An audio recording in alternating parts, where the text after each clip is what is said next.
Bonjour à tous, bonjour peuple de Dieu, bonjour auditeurs de RTA, que vous soyez réguliers ou pas, soyez abondamment bénis dans le nom de Jésus-Christ.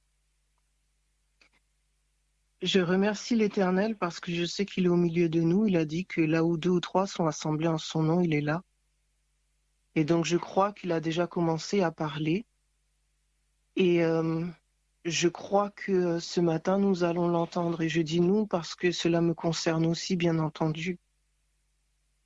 Michael, tout à l'heure, a prié et dans sa prière, elle a dit que justement le Seigneur nous permette d'entendre, qu'il bénisse notre entendement. Donc je vais lire avec vous dans Romains 10, versets 16 et 17. Romains 10, versets 16 et 17 dit « Mais tous n'ont pas obéi à la bonne nouvelle. Aussi Ésaïe dit-il « Seigneur, qui a cru à ce que nous avons fait entendre ?» Ainsi la foi vient de ce que l'on entend, et ce que l'on entend vient de la parole du Christ. Donc la Bible nous dit que la foi vient de ce que l'on entend, et ce que l'on entend vient de la parole du Christ. Alors je trouve ça intéressant parce que depuis quelque temps, j'étudie le marketing et la communication, et donc en ce sens, cela me parle. La foi vient de ce que l'on entend, et ce que l'on entend vient de la parole de Dieu. Donc ce que l'on entend est très important. Avant de continuer à aller plus avant en fait dans cette étude, je vais vous lire, je vais échanger avec vous sur certains éléments qui ont trait à la communication. Il y a plusieurs principes et il y a plusieurs pièges dans la communication. Et un des principes est l'écart entre la réalité et la représentation de la réalité. Donc en fait, ce principe dit que ce que nous considérons comme la réalité est une construction de notre part. La réalité est tellement riche de significations possibles qu'elle sature nos capacités cognitives et nous oblige à n'en retenir qu'une partie pour nous fabriquer une représentation du réel. Donc ce principe nous dit que lorsque nous entendons quelque chose, quelquefois ce que nous entendons est tellement énorme que nous ne captons pas tout ce qui nous est dit. Et je trouve cela très intéressant dans la mesure où ce matin, nous avons parlé justement de Abraham et du fait que Abraham, Christina l'a souligné, le Seigneur a dit à Abraham qu'il aurait des enfants, enfin de quitter son pays, de quitter son pays pour aller dans un territoire et qu'il serait le père d'une grande nation. Et pour lui, c'était tellement énorme en fait qu'il n'arrivait pas à concevoir qu'il aurait des enfants. Et donc, comme Christina l'a indiqué, il a pris Lot avec lui, peut-être en pensant que cette postérité dont il était question descendrait de Lot. Et ensuite, quand Lot est parti, pour lui, ça restait tellement énorme qu'il s'est dit, c'est peut-être pas Lot, ça va être Eliezer. Et puis après, quand le Seigneur a spécifié que ce ne serait pas Eliezer, si c'est pas Eliezer, prenons Agar. Et de Agar naîtra Ismaël. Et donc, voilà ce principe, l'écart entre la réalité et la représentation de la réalité. La réalité pour Abraham, c'était la stérilité. Sa représentation de la réalité était sa stérilité. La réalité de Dieu était le fait qu'il serait père d'une grande nation. Un autre principe, c'est la déperdition de contenu. Donc, on nous fait comprendre par ce principe qu'il y a un écart entre le message tel qu'émis par l'émetteur et ce que le récepteur en comprend et en retient. Donc ça veut dire qu'il y a un écart entre ce que je dis et entre ce que la personne qui m'entend comprend et retient. Donc on dit au départ qu'il y a le message tel que ce que je veux dire. Ensuite, il y a le message que je dis réellement. Après ça, il y a ce que ceux qui sont en face de moi entendent, puis ce que ces personnes comprennent,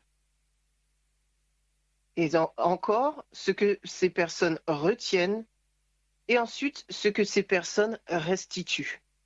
Et donc, entre ce que je veux dire à la base et ce que mon messager, enfin, ce que la personne qui m'écoute, mon auditoire restitue, la déperdition peut être énorme. Elle peut être énorme. Au final, on peut arriver à 10% de ce que l'on a voulu dire à la base. Et ça me parle beaucoup, en fait, parce que au travers de la vie de Christ, je comprends en fait que Christ est venu révéler le Père. Pourtant, il y a tout l'Ancien Testament qui cherche à révéler le Père, qui cherche à révéler Dieu. Mais on comprend que la compréhension que l'on en avait dans l'Ancien Testament n'était pas bonne parce que les personnes qui retransmettaient le message, même si elles avaient reçu une révélation de Dieu, avaient en fait différentes choses qui faisaient que ce message n'a pas été restitué convenablement. Pour preuve, c'est que l'on parle de l'Ancien et du Nouveau Testament. Or, il n'y a pas de testament. Le Seigneur a toujours voulu, dès le commencement, sauver l'humanité entière.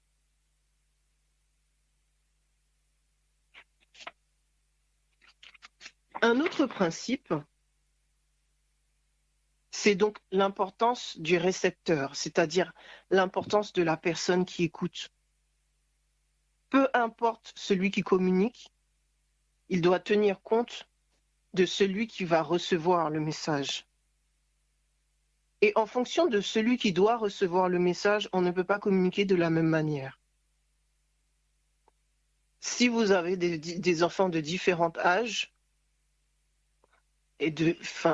si vous avez plusieurs enfants, vous savez très bien qu'ils ont des sensibilités différentes. D'autant plus s'ils sont de sexe différent, s'ils sont d'âge différent. En fonction de chaque enfant, vous direz la même chose, mais autrement. Et là aussi, c'est la raison pour laquelle, par exemple, on voit qu'il y a 4 évangiles. C'est le même message. Et pourtant, il y a des différences. Donc ça, c'était quelques principes de communication. Et je vais vous parler aussi de quelques pièges dans la communication. Et après avoir vu tout cela, on va retourner dans la parole de Dieu. Un piège, c'est le jugement. En fait, une information est filtrée par ce que l'on appelle le cerveau limbique. C'est le lieu des émotions et des jugements. Ça veut dire qu'à partir du moment où l'on vous dit quelque chose, vos émotions, vos jugements vont entrer en jeu. Peu importe la clarté du message, peu importe la clarté de l'information, nos émotions et nos jugements peuvent nous enfermer dans une sorte de prison mentale qui nous empêche de voir les choses autrement. Là encore, je vais reprendre le cas d'Abraham. Le Seigneur lui a dit qu'il aurait un enfant, qu'il aurait une postérité, mais il était dans cette prison mentale de se dire « Je suis stérile, Sarah est stérile, nous sommes vieux, quoi qu'il arrive, ça ne marchera pas. » Donc ses émotions, c'était que c'est trop, c'est impossible. Un autre piège, ce sont les croyances. Nos croyances par rapport à tout ce que nous avons vécu avant. Et l'indication que l'on touche à une croyance qui est profondément ancrée se répète notamment dans l'aspect répétitif des situations. Et là encore, on le voit avec Abraham, au-delà du jugement, au-delà de ses émotions, parce que son émotion aurait pu partir, mais il y avait plus ancré sa croyance qu'il était impossible qu'il ait un enfant. Et encore une fois, il a d'abord pris Lot, puis ensuite il s'est dit Eliezer, puis ensuite il y a eu Ismaël, et enfin il y a eu Isaac. Il y a aussi un autre piège, c'est la pensée binaire. La pensée binaire, c'est les choses sont vraies ou fausses. On est bon ou on est méchant. On pense aux autres ou on est égoïste. Et ça, c'est quelque chose qui nous touche beaucoup. Et donc, ça fait qu'on regarde Dieu au travers de ce prisme. Dieu est un Dieu d'ordre. Soit il est ordre, soit il est amour. Soit il est justice, soit il est compassion. Et donc, souvent, quand des personnes nous parlent de la Bible, elles nous en parlent selon un prisme. Dieu est un Dieu d'ordre, il faut faire les choses comme ça. Si tu ne le fais pas comme ça, alors Dieu ne t'acceptera pas. Pourtant, Dieu est amour et Dieu cherche à pardonner. Et à ce moment-là, on n'arrive pas à faire, on enferme Dieu. On est en train de créer une image taillée. Il y a aussi un autre piège qui est le langage déresponsabilisant. Il faut, tu dois, c'est comme ça. Ce sont des habitudes de langage qui paraissent très responsables et très dignes. On a toujours fait comme ça, mais qui en fait expriment le fait que l'on est esclave d'une pensée, esclave de quelque chose qui ne nous appartient pas. Bien souvent, dans nos croyances, le il faut, tu dois, c'est comme ça, ne naît pas de la relation que nous entretenons avec le Seigneur, mais de ce que nous avons appris de Dieu au travers de nos parents, au travers de l'Église, au travers des personnes qui nous ont conduits à Christ, mais pas au travers de Dieu, pas au travers de la lumière qui est Christ lui-même.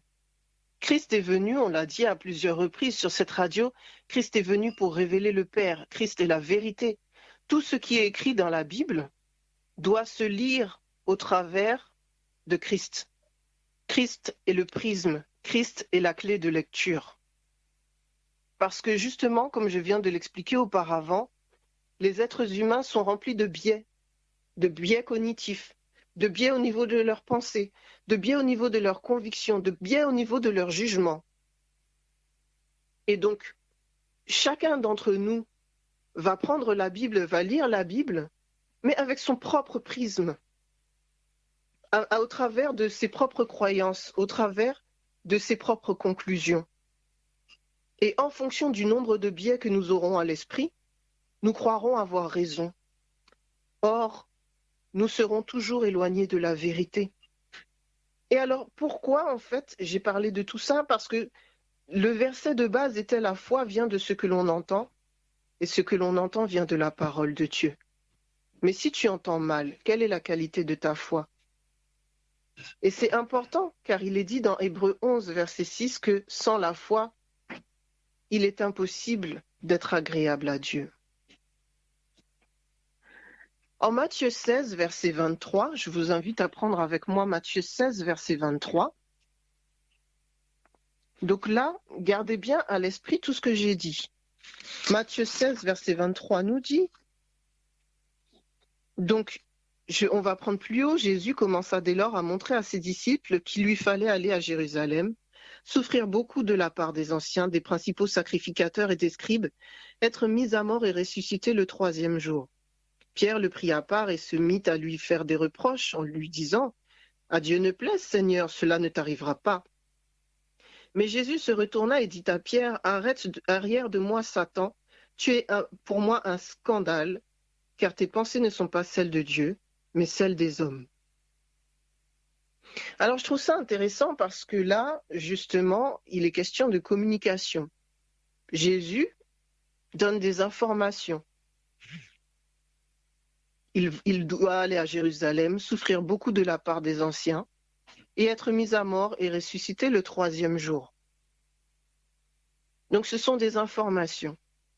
Mais Pierre, avec ses prismes, avec ces pièges de communication dont nous avons parlé précédemment, lui répond « À Dieu ne plaise, Seigneur, cela ne t'arrivera pas. » Et alors la parole de Jésus est claire.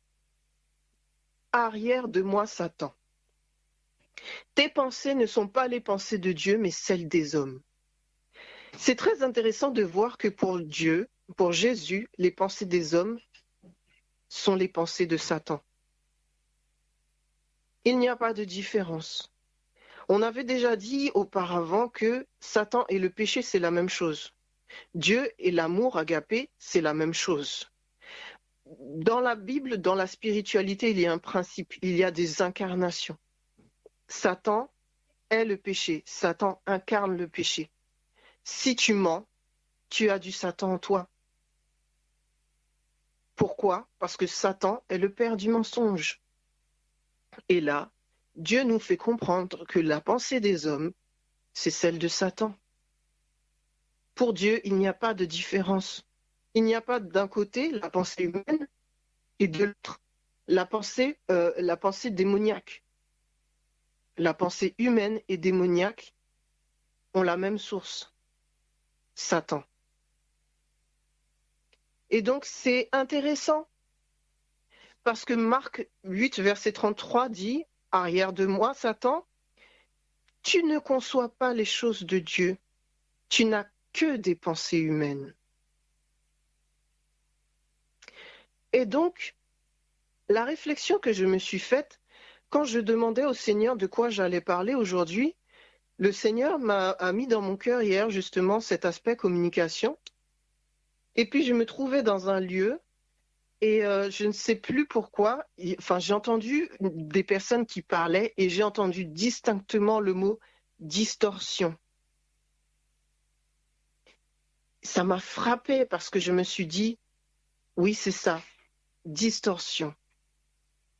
Et la Bible nous explique en fait que le péché crée une distance entre Christ et nous, entre Dieu et nous. Ce n'est pas Dieu qui se tient éloigné, c'est le péché qui crée une distance. Mais le péché fait plus que créer une distance. La distance dont il est question, c'est une distorsion mentale. C'est une distorsion cognitive. Parce que la réalité, c'est que lorsque Adam et Ève ont péché, Dieu était toujours là. Dieu est omniscient et omniprésent et omnipotent. La présence du mal ne change rien au fait que Dieu est partout. Donc, Dieu ne bouge pas, Dieu ne s'éloigne pas.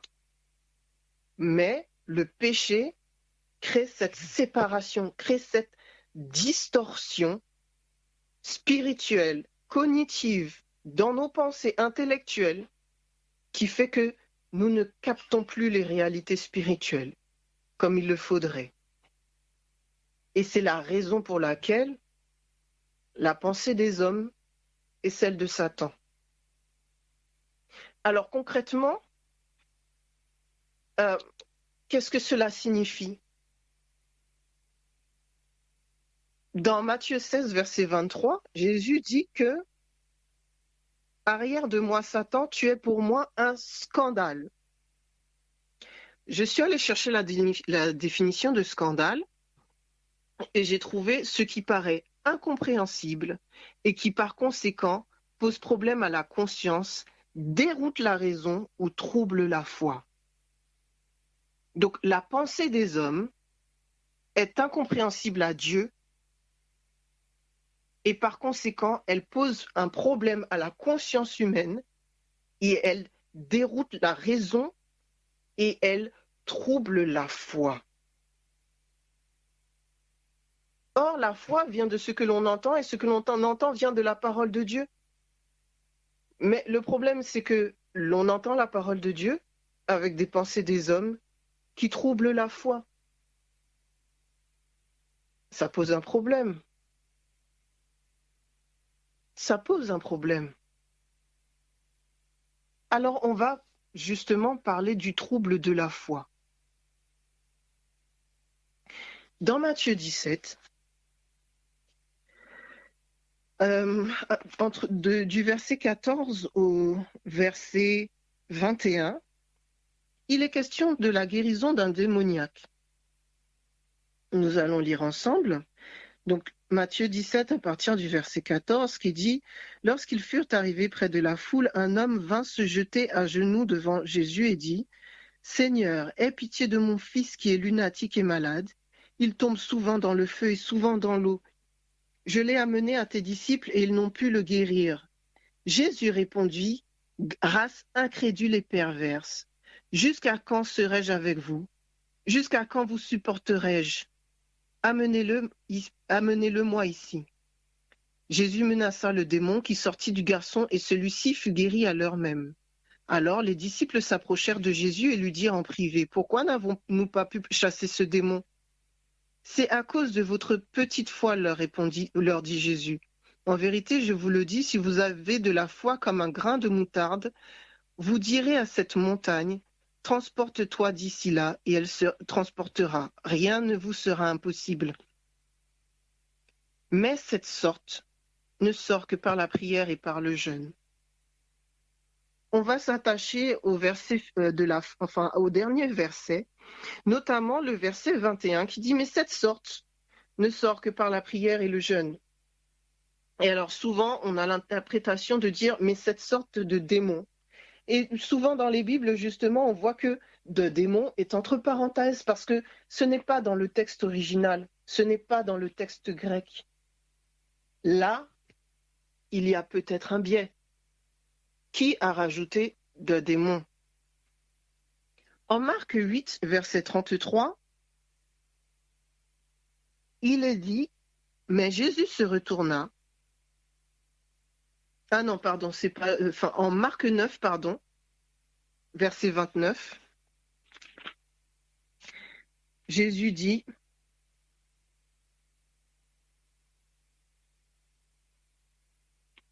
alors, excusez-moi, j'ai dû me tromper.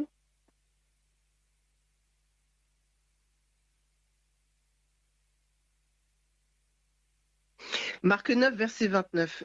Il leur dit, cette espèce ne peut sortir que par la prière. Et là encore, de démon est entre parenthèses.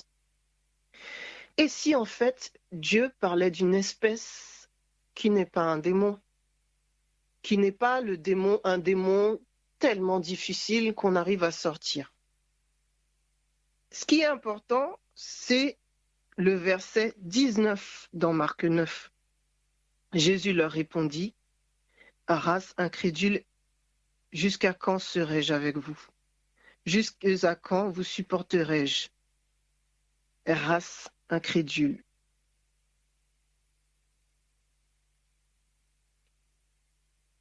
On va prendre aussi le verset 23 et 24. Jésus lui dit, donc Jésus parle au père de l'enfant démoniaque, « Si tu peux, tout est possible à celui qui croit. » Parce que le père de l'enfant démoniaque dit à Jésus, « Si tu peux le sauver. » Et donc Jésus lui répond, « Si tu peux, tout est possible à celui qui croit. » Aussitôt, le père de l'enfant s'écria, « Je crois, viens au secours de mon incrédulité. » Donc je trouve ça très intéressant. Premier fait, Jésus avait donné tout pouvoir à ses disciples de chasser les démons.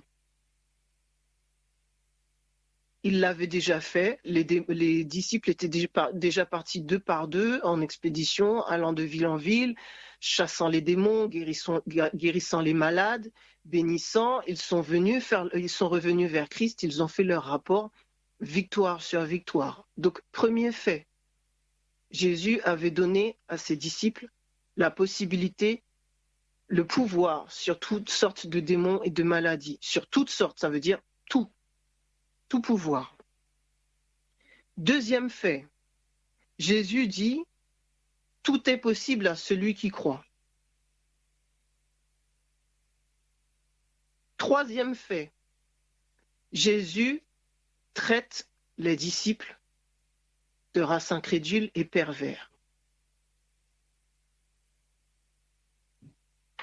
Quatrième fait, Jésus leur dit, cette espèce ne peut sortir que par le jeûne et la prière, ou que par la prière, suivant les versions.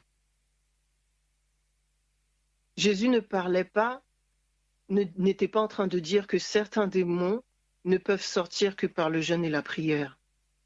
Jésus était en train de dire que cette espèce, c'est-à-dire cette incrédulité, ne sort que par le jeûne et la prière. Effectivement, l'incrédulité ne sort que par le jeûne et la prière. Jésus a traité sévèrement les disciples de race incrédule et perverse. Pourquoi? Parce que le Seigneur leur avait déjà donné tout pouvoir. Ce n'est pas le démon qui était difficile à faire sortir. Le démon s'est joué d'eux parce que la manifestation démoniaque était, on va dire, entre guillemets, grandiose pour eux. Ils ont vu quelqu'un qui se jette, qui écume, qui crache, qui crie, qui fait plein de choses. Les disciples, fiers, confiants, sont arrivés. Ils ont commencé à chasser l'esprit mauvais. Et l'esprit mauvais a commencé à manifester encore plus sa présence. Cela ne veut pas dire qu'il n'était pas en train de lâcher prise. Quand les disciples ont vu ça, ils se sont mis à douter. Le problème ne venait pas de l'esprit mauvais, le problème venait du doute chez les apôtres. Le doute, cette forme d'incrédulité, est née dans leur esprit. Parce que justement, la communication n'était pas passée correctement. Eux ont compris quand le Seigneur leur a dit « Je vous donne le pouvoir de chasser les esprits mauvais, les démons, les maladies. » Ah ben, on a le pouvoir et ce pouvoir est tellement grand qu'il n'y aura pas de combat. Il suffira qu'on dise « Au nom de Jésus !» En un claquement de doigts, la chose va se faire. C'est ça qui les a trompés. Parce qu'ils étaient persuadés que tout devait arriver d'un coup. Pourtant, même pour Jésus, on se rend compte que certains miracles, que certaines guérisons sont progressives. Il y a une fois où, par exemple, Jésus a dû, toucher ou mettre de la boue, je ne sais plus, excusez-moi, plusieurs fois sur un aveugle afin qu'il le revoie. Toutes les guérisons, tous les miracles ne sont pas forcément instantanés. Mais les apôtres étaient dans leur biais cognitif, dans leur distorsion de comprendre que quand Dieu dit c'est comme ça, comme ça, comme ça, comme ça. Et lorsqu'ils ont vu que la réalité qu'ils avaient créée dans leur esprit ne correspondait pas à ce qui se passait, ils ont commencé à douter de la parole de Dieu. Le problème ne venait pas de l'ordre qu'ils avaient reçu. Le problème venait d'eux. Vos pensées ne sont pas les pensées de Dieu, mais celles des hommes, donc celles de Satan. Vous ne concevez pas les choses de Dieu. Vous n'avez que des pensées humaines. Et face à ça, le Seigneur n'a pu que répondre, race incrédule et pervers. On a tendance à croire que, des fois on nous dit, ah non, il faut pas douter, il faut pas douter. Et puis si on commence à douter, ah, tu n'as pas de foi. Non, nous avons tous la foi. Parce que la foi est un don. À partir du moment où tu crois en Dieu, à partir du moment où tu acceptes Dieu, Dieu te donne de la foi. Car la foi est un don.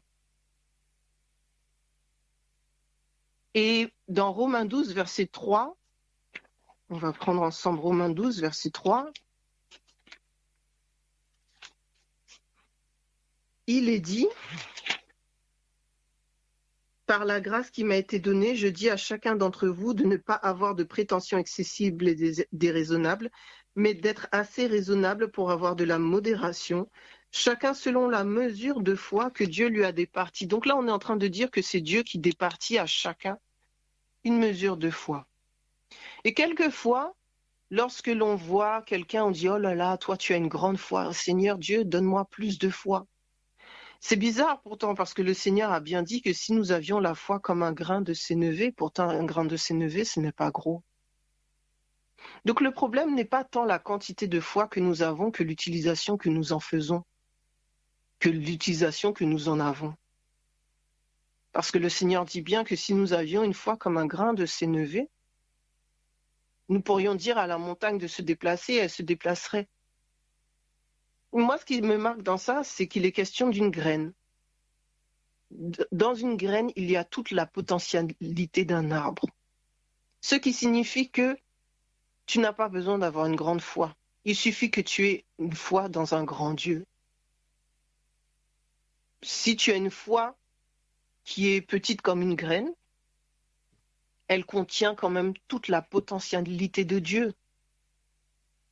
Et si tu as une foi qui est grosse comme une pierre, elle comprend aussi toute la potentialité de Dieu. Parce que Dieu, lui, ne change pas.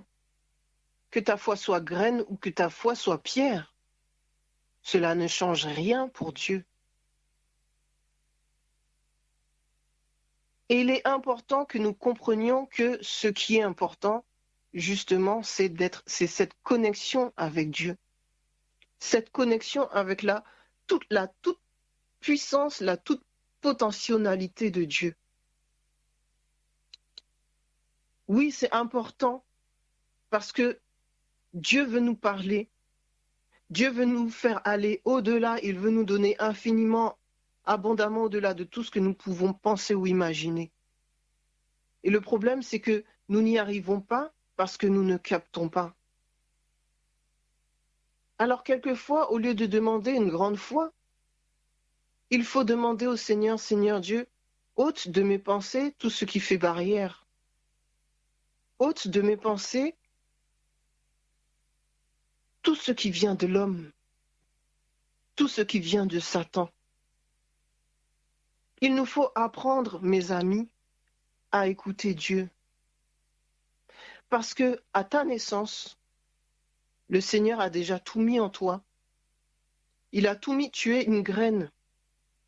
Il a mis en toi la foi dont tu aurais besoin, les dons dont tu aurais besoin, les capacités dont tu aurais besoin. Il a mis en toi une destinée.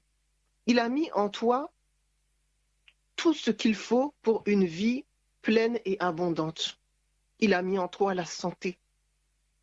Il a mis en toi tes qualités. Il a mis en toi tes rêves. Il a mis en toi des projets. Mais après, il y a quelqu'un qui vient. Ce quelqu'un, c'est Satan. Et Jean 10, verset 10 nous dit que Satan est un voleur et qu'il ne vient que pour dérober, égorger et détruire. Et que Jésus, lui, il est venu afin que les brebis aient la vie et qu'elles soient dans l'abondance. C'est le voleur qui est venu dans le cas de Pierre pour que Pierre fasse des reproches à Jésus. Et c'est la raison pour laquelle Jésus a dit « Arrière de moi, Satan ». C'est le voleur qui est venu auprès de Abraham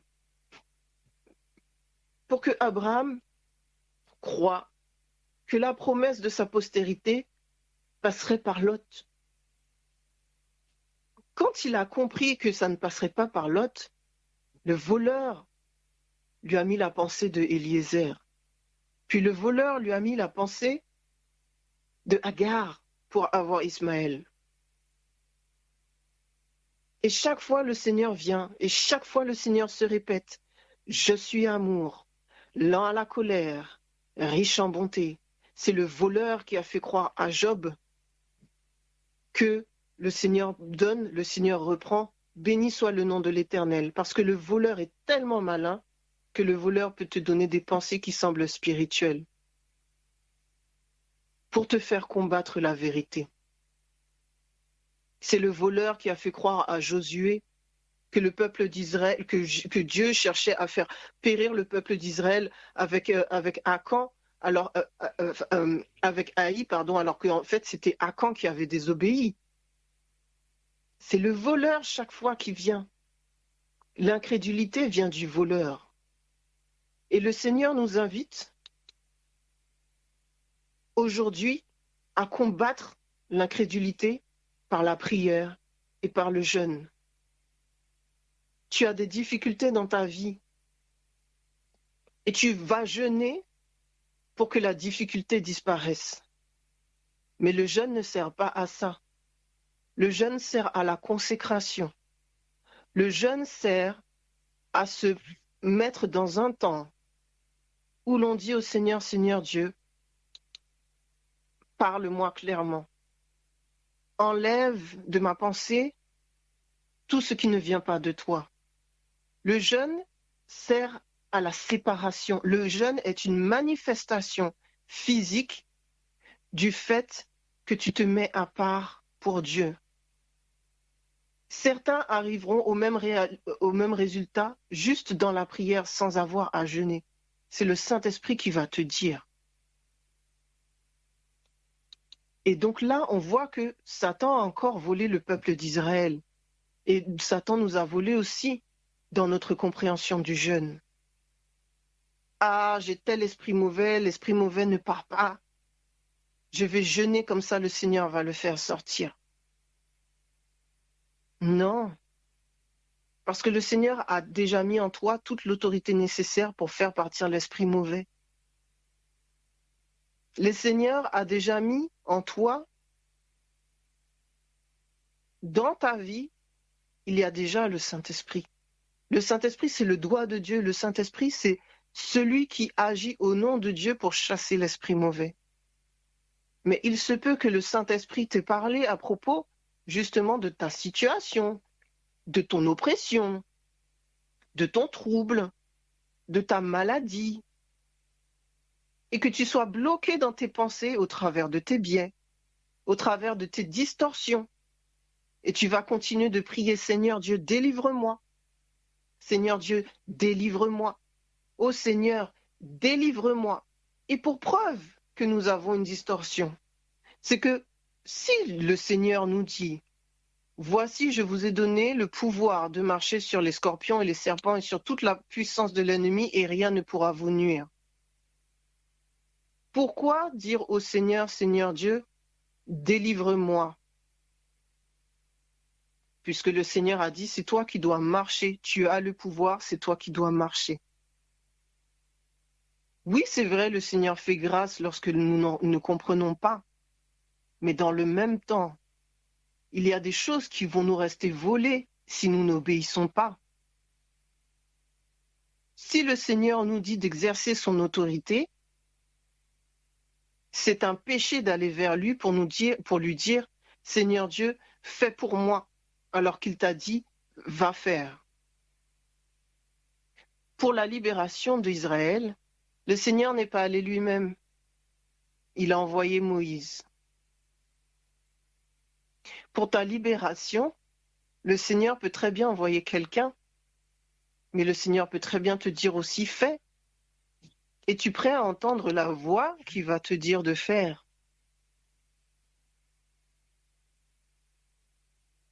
Nous arrivons à une époque aujourd'hui où nous avons besoin de comprendre clairement qui est Dieu. C'est vraiment quelque chose qui me travaille, les amis. Lors du dernier message que j'ai fait, je disais justement, mais Jésus est venu révéler le Père et Jésus est venu nous dire que le Père est amour. Jésus est venu nous parler de celui qui attendait le Fils prodigue, de celui qui a donné. J'avais expliqué que le Fils a demandé à son Père de lui donner la part de bien qui lui revient, c'est-à-dire la part de matériel, la part d'argent, et que le Père a partagé son bien, c'est-à-dire son bios en grec, c'est sa vie.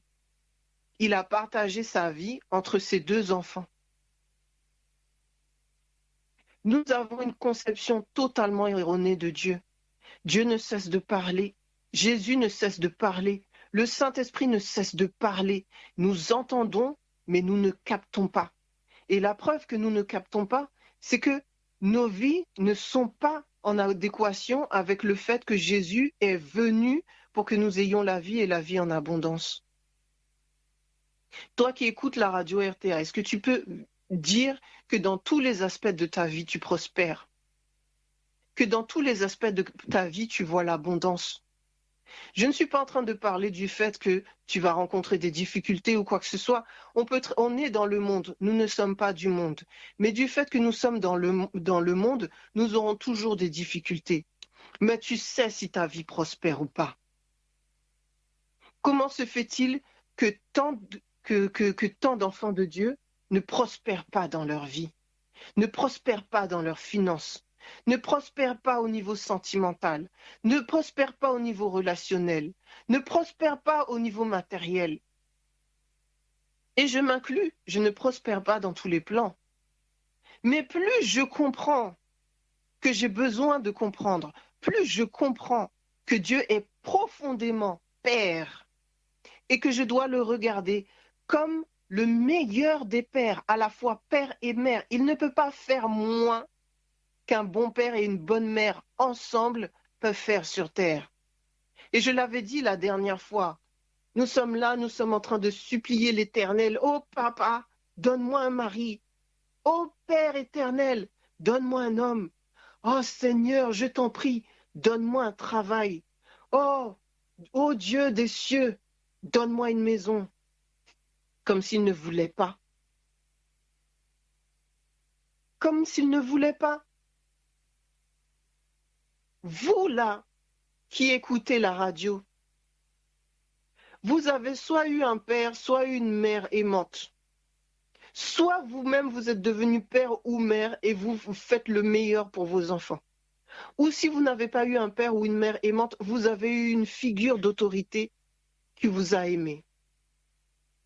Imaginez que la personne qui vous aime le plus au monde, imaginez qu'elle soit en capacité de vous donner un travail alors que vous êtes au chômage. Est-ce que cette personne-là, sachant que vous êtes au chômage et vous aimant, ne vous donnera pas le travail? Comment on peut s'imaginer que Dieu ne veut pas nous donner du travail? Comment on peut s'imaginer que Dieu ne veut pas nous donner une maison? Comment on peut s'imaginer que Dieu ne veut pas nous donner un homme ou une femme? Comment on peut s'imaginer que Dieu ne veut pas la conversion des gens que nous aimons? Oh Père éternel, je te supplie que mon mari se convertisse. Je te supplie que mes enfants se convertissent. Mais comme Michael l'a dit, Dieu a plus envie que nous, que nos êtres chers se convertissent.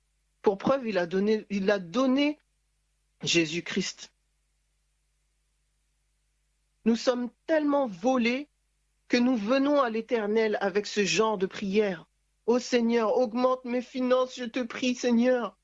Subviens à mes besoins au papa. On a déjà demandé. Mes enfants sont à la maison, mes enfants, la plupart du temps, même quand j'essaye de cacher certains aliments, s'ils veulent manger, ils voient qu'il y a des choses qui les intéressent, ils ne demandent même pas, ils se servent, ils mangent. Quel genre de vie vivons-nous? Quel genre de relation avons-nous? Quel genre de communication entretenons-nous avec Dieu?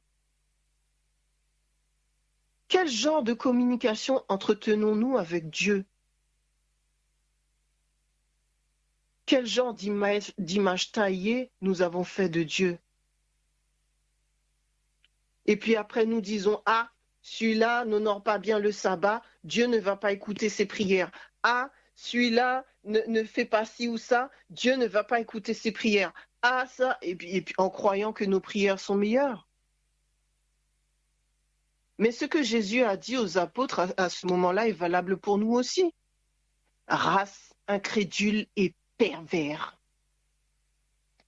Jésus nous regarde avec amour, mais il a quand même dit aux apôtres, c'est grave, race incrédule et perverse, jusqu'à quand resterai-je avec vous?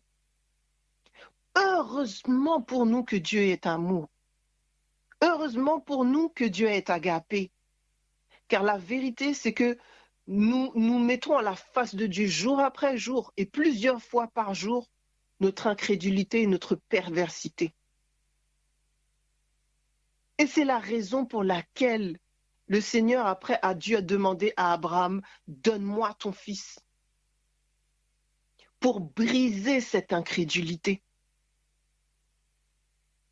C'était nécessaire pour briser l'incrédulité. L'incrédulité, ce n'est pas l'absence de foi. L'incrédulité, c'est l'expression du doute. L'incrédulité, c'est une sorte de chose, de bactérie ou de virus qui entre dans ton organisme ou qui était déjà et qui s'active, et en s'activant, elle peut neutraliser plus ou moins ta foi. Elle peut te faire avoir une maladie auto-immune, c'est-à-dire que ta foi connaît cette distorsion. Car nous avons tous reçu, il nous a tous été départi une mesure de foi. Or, sans la foi, il est impossible de lui plaire, d'être agréable à Dieu.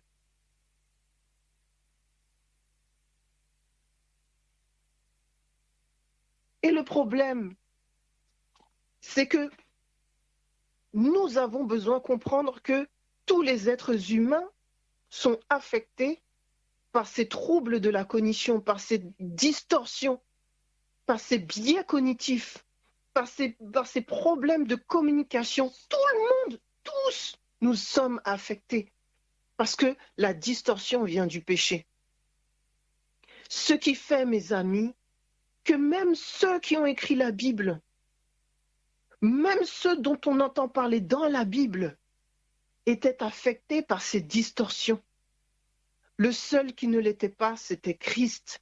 Et c'est la raison pour laquelle je redis encore, on ne peut pas lire la Bible, que ce soit l'Ancien ou le Nouveau Testament, sans le passer par le prisme, par le tamis qu'est Christ.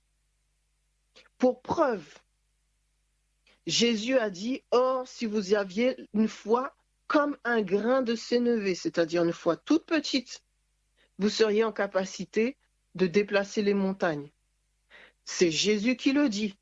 Donc ça veut dire que c'est une parole d'autorité. Maintenant, prenons 1 Corinthiens 13, verset 12. 1 Corinthiens 13, verset 12. Verset 2, pardon. Donc là, c'est Paul qui parle, et Paul parle de l'amour. « Et quand j'aurai le don de prophétie et la science de tous les mystères et toute la connaissance, quand j'aurai même toute la foi jusqu'à transporter des montagnes, si je n'ai pas l'amour, je ne suis rien. » Quand vous lisez la phrase, quand j'aurai même toute la foi jusqu'à transporter des montagnes, ça ne donne pas l'impression qu'il faut avoir une grosse foi pour transporter des montagnes?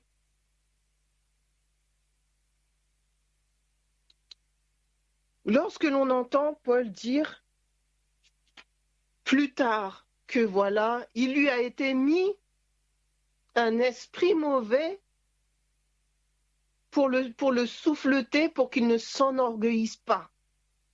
Ça, j'en ai déjà parlé, mais je suis obligée de revenir dessus. Jésus est amour. Jésus est venu pour détruire les œuvres du diable, mais Paul a un problème d'orgueil, donc Dieu va envoyer un esprit mauvais chez Paul pour que Paul ne tombe pas dans l'orgueil. Et ça ne dérange personne, parce que nous sommes tellement dans nos biais cognitifs, tellement dans nos distorsions mentales, que ça ne dérange personne. Et après, Paul dit, Dieu m'a dit, ma grâce te suffit, donc ça veut dire qu'il doit supporter ça, alors que la grâce est une puissance de transformation. Tu as un problème d'orgueil, compte sur moi, ma grâce te suffit. Ma grâce va balayer l'orgueil, chasser l'esprit mauvais. Et maintenant, nous continuons d'entendre encore des chrétiens qui disent « Ah, je suis malade, etc. J'ai demandé au Seigneur de me délivrer, de me guérir, mais le Seigneur m'a répondu « Ma grâce te suffit. » Je suis révoltée, les amis, je suis révoltée quand j'entends ça. Je n'ai pas fait théologie, je n'ai pas fait de grandes écoles de Bible ou tout ce que vous voulez. Je n'ai fait ni grec ni hébreu. Mais ce n'est pas logique parce que je suis maman. Je suis maman. Je ne peux pas concevoir que le Père d'amour, le Père tout-puissant, puisse faire et dire quelque chose comme ça. Ce n'est pas possible. Non, les amis, comprenons. Il est temps pour nous que nous cherchions la face de l'Éternel, que nous nous mettions à genoux. Seigneur Dieu, on m'a dit que tu étais. Seigneur Dieu, On m'a appris que, mais révèle-toi aujourd'hui à moi. Montre-moi, Seigneur, toute ma vie tu m'as parlé, mais je réalise ce matin que je n'ai pas compris ce que tu m'as dit, que je n'ai pas compris ce que j'ai lu, que je n'ai pas compris ce que j'ai entendu, ou que je n'ai pas suffisamment entendu, pas suffisamment lu. Aujourd'hui, nous ne pouvons plus dépendre des autres pour notre foi, parce que sinon notre foi sera toujours incrédule, toujours perverse. Il est temps aujourd'hui. Quand Jésus est mort, le voile a été déchiré. Le voile a été déchiré pour que nous puissions avoir un accès direct au Père. Je le redis, Jésus a dit, je suis le chemin, la vérité et la vie. Nul ne peut venir au Père que par moi. L'objectif, ce n'est pas juste d'atteindre Jésus. Jésus est venu révéler le Père. Il nous faut comprendre qui est le Père. Il nous faut comprendre qui est le Père. Car c'est la compréhension du Père au travers de Jésus qui nous permettra d'avoir la pleine compréhension de tout ce que nous sommes, de tout ce qu'il est, de tout ce qu'il veut pour nous. C'est la compréhension du Père au travers de Jésus qui fera tomber la séduction, qui chassera celui qui est venu voler, dérober et égorger et détruire. Tu veux la victoire sur Satan? Ce qui est important, ce n'est pas d'avoir de la puissance, c'est de comprendre qui est le Père. La plénitude du Saint-Esprit vient pour t'apprendre qui est le Père. Parce que le Saint-Esprit vient pour enseigner. Le Père est ton Père. Regarde dans les livres de comment ça s'appelle? Matthieu, Marc, Luc, Jean, dans les évangiles. Compte le nombre de fois où Jésus dit « Mon Père, votre Père, mon Père, votre Père, mon Père, votre Père ». Et quand on lit la suite, on se rend bien compte que ce n'est pas monté assez même dans la tête des apôtres qui continuent de parler de Dieu, Dieu, Dieu, Dieu. Je ne dis pas que le Père n'est pas Dieu, mais il y a quelque chose que nous n'avons toujours pas saisi. Alors que Jésus revient bientôt, Jésus a bien dit, il y a plusieurs demeures dans la maison de mon Père. C'est donc que nous allons aller vers notre Père. Il faut que tu saches chez qui tu vas. Avant de partir, tu dois savoir chez qui tu te rends. Tu dois savoir chez qui tu te rends. Sinon, pourquoi tu veux y aller? Parce que l'éternité, le bonheur, c'est de passer du temps avec Dieu. La vie éternelle, c'est qu'ils te connaissent, toi et celui que tu as envoyé. As-tu compris c'est quoi la vie éternelle? Es-tu sûr de vouloir ce qu'est la vie éternelle? Car la vie éternelle, c'est qu'ils te connaissent, toi et celui que tu as envoyé. Qu'ils te connaissent, toi, le Père. C'était vital pour le Christ de révéler le Père. C'était vital. C'était tellement important pour lui qu'il a donné sa vie pour nous réconcilier avec le Père. Le Père a envoyé le Fils pour que nous soyons réconciliés. Le Père a donné sa vie en donnant son Fils pour que nous soyons réconciliés. Tu as besoin du Père. Moi, j'ai besoin du Père. Dans ma vie, j'ai besoin du Père. Dans mes pensées, j'ai besoin que le Saint-Esprit me révèle le Père. Combien d'auditeurs souffrent du rejet? Combien d'auditeurs souffrent de l'abandon? Combien d'auditeurs, comme Michael l'a dit, ont des maladies psychosomatiques? Combien d'auditeurs ont des traumatismes? Combien d'auditeurs ont des problèmes identitaires? Combien d'auditeurs ont des doutes, des manques? Combien d'auditeurs sont blessés? Combien d'auditeurs ont été humiliés? Combien d'auditeurs n'ont pas de sens à leur vie? Combien d'auditeurs se sentent seuls? Combien d'auditeurs sont en manque affectif, physique, spirituel, matériel? Combien? Tu as besoin du Père. Ce matin, je te supplie de comprendre. Tu as besoin de la révélation du Père. J'ai besoin de la révélation du Père. Le Père soupire après ça. Le Père soupire après la réception de cette révélation.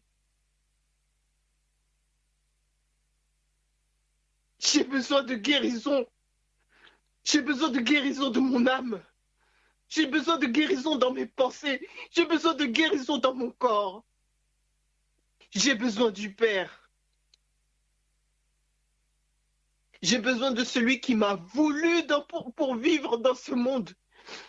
J'ai besoin de celui qui n'envisageait pas l'éternité sans moi.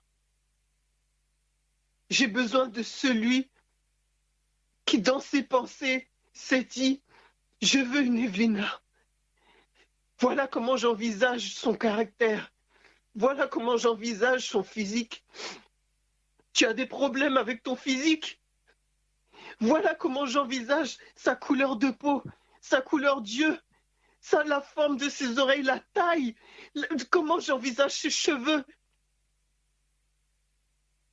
Voilà comment je veux ma fille. Et pour elle, j'ai des projets de bonheur, j'ai des projets de paix. C'est la semaine de guérison. C'est la semaine de guérison. Guérison émotionnelle, guérison physique. Il nous faut le Père. Nous avons besoin du Père.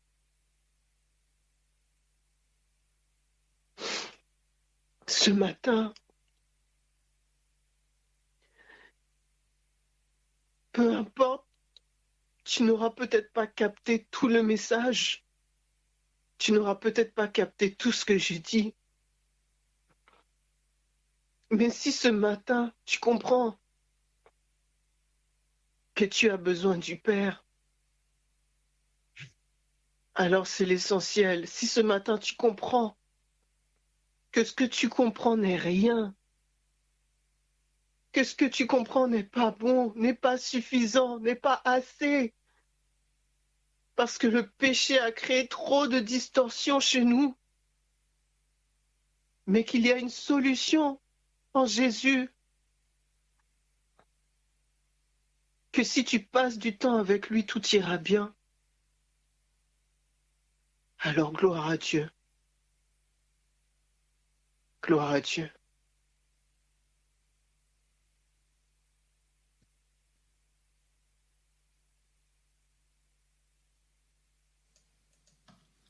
Nous ne pouvons pas terminer ce matin sans passer un temps en tête-à-tête avec le Christ.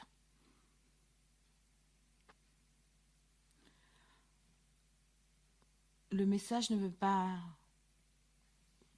clôturer comme ça, la prédication, on ne peut pas la clôturer comme ça, sans vraiment dire 2 mots, sans vraiment parler avec le Père. Nous avons tous besoin de restauration. Nous avons besoin de guérison. C'est le moment de prendre 2 minutes, de parler à Dieu. Alors que nous allons prendre ces 2 minutes, je vais murmurer un chant afin que nous puissions prendre un temps de parler avec papa.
Descends, esprit du Dieu vivant, sur notre pauvre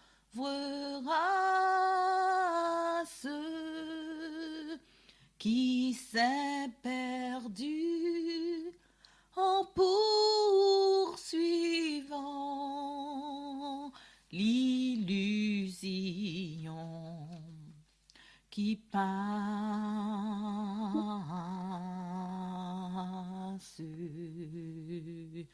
Donne-nous des langues de feu, la voix surnaturelle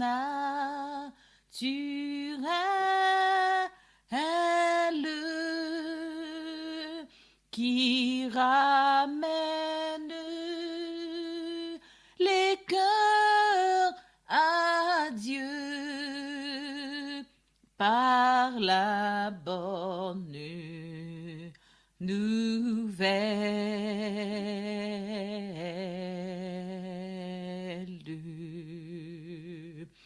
de nos ténèbres fait le jour, du carreau l'harmonie,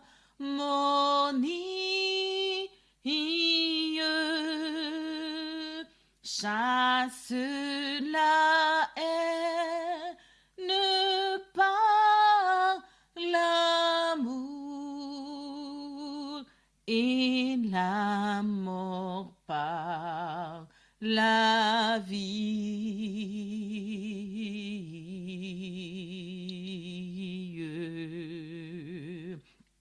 Au-dessus des peuples divers,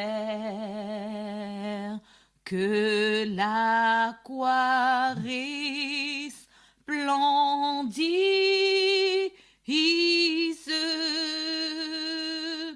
au nom de Christ dans l'univers, que tout genou fléchisse.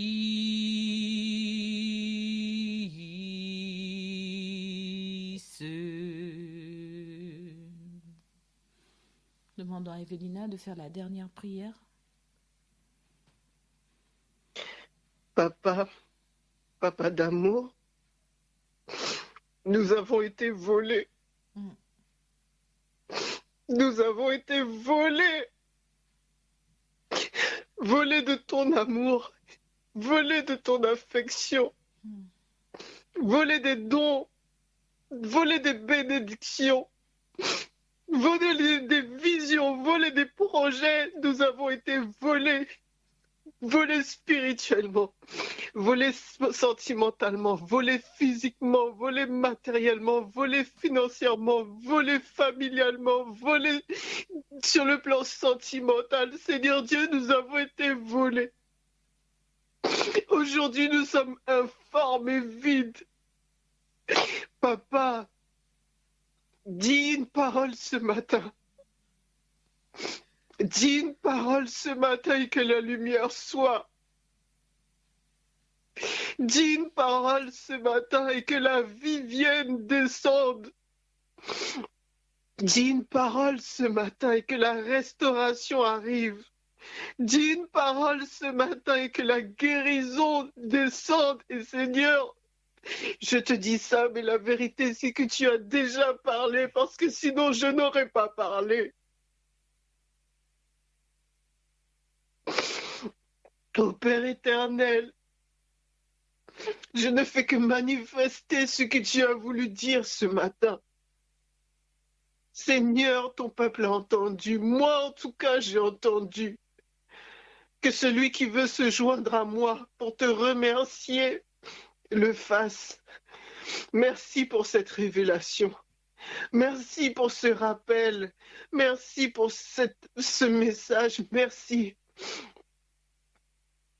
Seigneur, vois chaque enfant qui t'entend. Vois leurs familles respectives, vois leur situation.